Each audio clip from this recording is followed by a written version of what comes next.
देख रहे हैं नेक्स्ट 9 लाइफ। मैं हूं मेघा सिंह।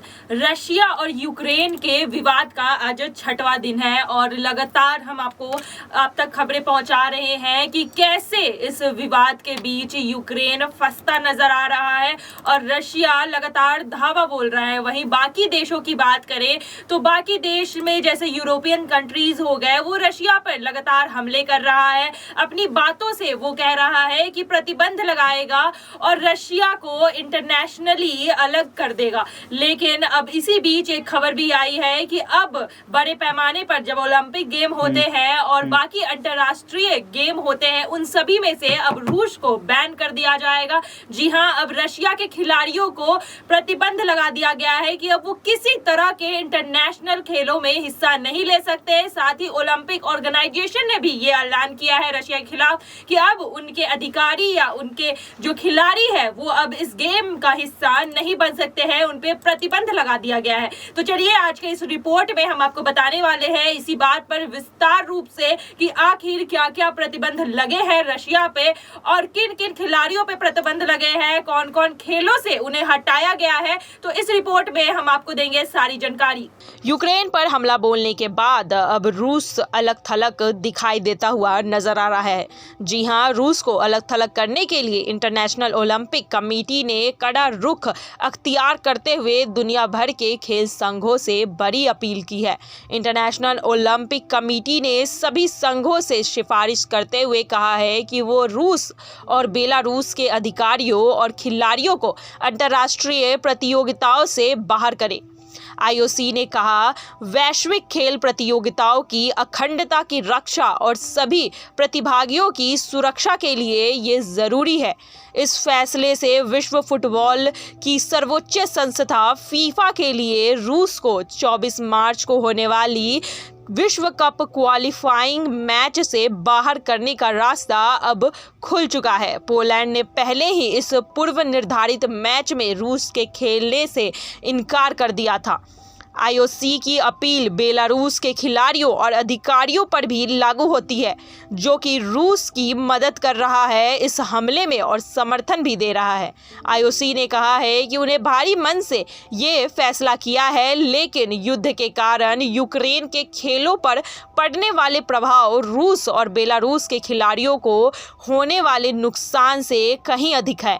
आईओसी ने पूर्ण प्रतिबंध नहीं लगाया है। उन्होंने कहा है कि जहां संगठनात्मक या कानूनी कारणों से इतनी जल्दी खिलाड़ियों और अधिकारियों को बाहर करना संभव नहीं है, वहां रूस और बेलारूस के खिलाड़ियों को तटस्थ खिलाड़ियों के रूप में भाग लेना चाहिए तथा वे अपने राष्ट्रीय ध्वज, राष्ट्रीय गान या प्रतीक चिन्ह का उपयोग अब नहीं कर सकते हैं। इसमें बेजिंग में होने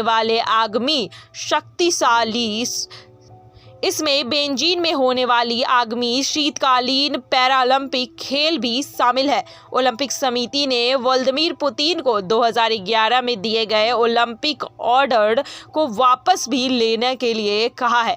इसके बाद अन्य रूसी अधिकारियों को जो दिए गए सम्मान थे वो भी अब वापस ले लिए गए हैं।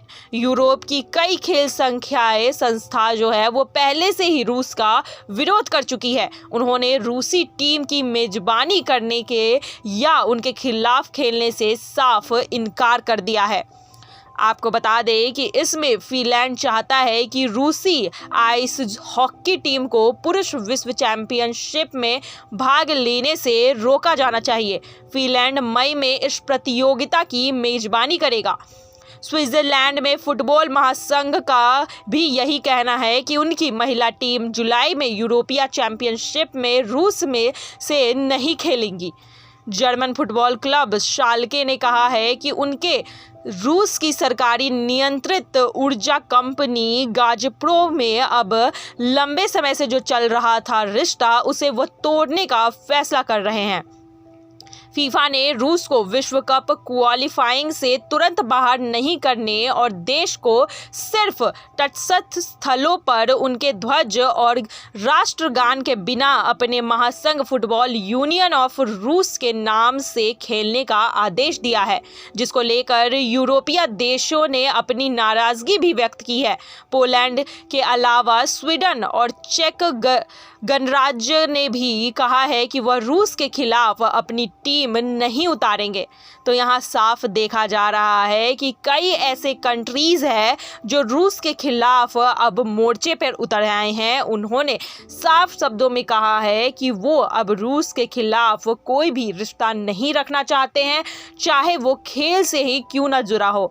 वहाँ के खिलाड़ियों पर अब प्रतिबंध लगाए जा रहे हैं और ओलंपिक कमेटी, जो दुनिया में सबसे बड़ी कमेटी है, उन्होंने ये प्रस्ताव दुनिया के सामने रखा है। ओलंपिक के अलावा दुनिया में खेले जाने कई सारे ऐसे खेल हैं जहां रूस को अब प्रतिबंधों का सामना करना पड़ रहा है। इस युद्ध के कारण दुनिया भर के देश नाराज है। उन्होंने अपनी नाराजगी खुलेआम व्यक्त की है। उन्होंने साफ तौर पे कहा है कि वो अपने देश में रूस का स्वागत नहीं करेंगे, उनके खिलाड़ियों का स्वागत नहीं करेंगे। वो रूस के खिलाफ ना तो कोई मैच खेलेंगे, ना ही रूस की मेजबानी करेंगे अपने कंट्री में। वहीं अगर फीफा की बात करें तो फीफा ने साफ तौर पे ये कह दिया है कि आप रूस कंट्री के नाम पर जो उनके खिलाड़ी है वो ये मैच नहीं खेल सकते हैं। उस मैच में कोई भी किसी भी तरह की रूस की जाने वाली चर्चा नहीं हो सकती है। जो रूस के खिलाड़ी है वो अपने कंट्री के नाम से नहीं खेलेंगे और ना ही कोई राज्य चिन्ह या फिर राष्ट्रगान करेंगे। वहीं अगर बात करें देश भर की तो देश भर में रूस के खिलाफ ये मोर्चा निकाला गया है और अब ये बड़ा कदम देखा जा रहा है। रूस के खिलाफ खेल प्रतिबंधों को लगाते हुए वहाँ के खिलाड़ियों पर और साथ ही जो रूस के साथ बेलारूस है वहाँ भी प्रतिबंध लगते हुए अब नजर आ रहे हैं। उनके खिलाड़ियों पर भी प्रतिबंध लगाए गए हैं। वहीं अगर बात करें तो बहुत सारे ऐसी कंट्रीज है जिन्होंने साफ तौर पे किसी भी तरह की खेलों से खेलने से मना कर दिया है रूस के खिलाफ और उनके खिलाड़ियों के खिलाफ अब मोर्चा खोल दिया है। और उनका सीधे तौर पर यही कहना है कि इस युद्ध की वजह से यूक्रेन के खिलाड़ियों को इतना नुकसान झेलना पड़ा है, इतनी क्षति पहुंची है उन्हें, इस वजह से अब वो रूस के खिलाफ है और उनके खिलाड़ियों के साथ कोई भी रिश्ता नहीं रखना चाहते हैं। तो आपने देखा कि कैसे ओलंपिक्स से लेकर फीफा फुटबॉल तक सभी बड़े जो ऑर्गेनाइजेशन है और जो इंटरनेशनल लेवल पे जो भी जितने भी गेम्स होते हैं उन सभी से रशिया के खिलाड़ियों को हटा दिया गया है। रशिया पर प्रतिबंध लगा दिया गया है कि जब तक ये वॉर नहीं रुकेगा उनके खिलाड़ियों और अधिकारियों पर ये प्रतिबंध रहेगा। और जितने भी देश है वो इस चीज का समर्थन कर रहे हैं। खास तौर पर अमेरिका लगातार आवाजें उठा रहा है रशिया के खिलाफ, जहां सभी देश चुपचाप बैठे हैं। वही अमेरिका लगातार जो है रशिया पर अटैक कर रहा है, धमकियां दे रहा है रशिया को कि वो आर्थिक प्रतिबंध लगाएंगे। साथ ही अब बहुत सारे प्रतिबंधों में से अब खिलाड़ियों पर भी प्रतिबंध लगाए जा रहे हैं।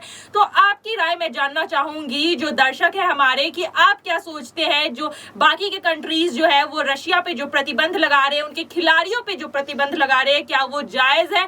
क्या रशिया पे प्रतिबंध लगने चाहिए या फिर जो ये वॉर हो रहा है रशिया और यूक्रेन के बीच, उसमें आपकी क्या राय है? हमें कमेंट बॉक्स में जरूर लिखकर बताइएगा। आज के लिए बस इतना ही। आगे की खबरों के लिए देखते रहिए नेक्स्ट 9 लाइव। धन्यवाद।